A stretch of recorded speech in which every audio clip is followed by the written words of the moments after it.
So, if we think about it, in nature there is no such thing as waste. Absolutely. Everything is recycled, so we can safely say that waste disposal is just a human invention. Absolutely, yes. So, what is, according to you, the way that brings us to an ideal waste management, and can we take nature as an example for it?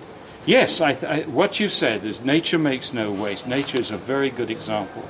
And what nature has to prevent waste is a feedback mechanisms. So in our body, if we produce too much of a metabolite that we're not using, then nature very cleverly, that metabolite actually switches off the enzyme that is the first step in the process in its own production. So too much of something cuts it off. And that's what we need to do. So after we've done the things, the simple things of composting, recycling, reuse, repair, and we've done other things, waste reduction initiatives, economic incentives to do the right thing, then we need a residual separation and research facility to introduce the feedback mechanisms. So the substances which end up in the residual separation facility are our mistakes. And we have to then correct those mistakes. And the key message, the simplest message to explain what we're about with zero waste is this. The communities have to tell industry, if we can't reuse it, if we can't recycle it, if we can't compost it, then industry shouldn't be making it.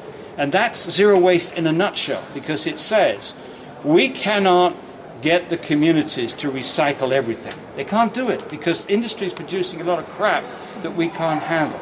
So we need communities and industry to come together for zero waste. And that's the purpose of the residual separation and research facility. Okay, so another thing that nature tells us is that every process costs the loss of certain amounts of energy. Yes. So people who do not believe in recycling use this law of nature to say that recycling also costs energy, it costs money. Oh no, it's absolutely wrong. What can we say to that? No.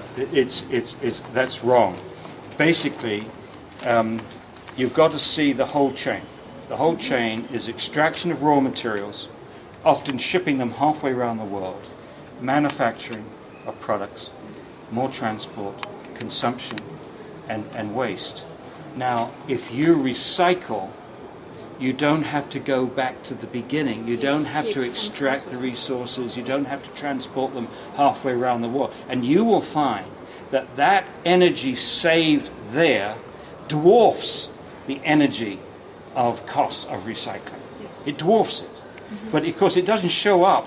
It shows up in the global economy, but it doesn't show up in the local economy. But we have to have the confidence that every time that we are recycling, we are reducing the impacts of extraction.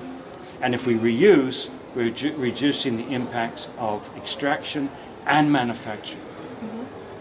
And so that's obviously the way to go.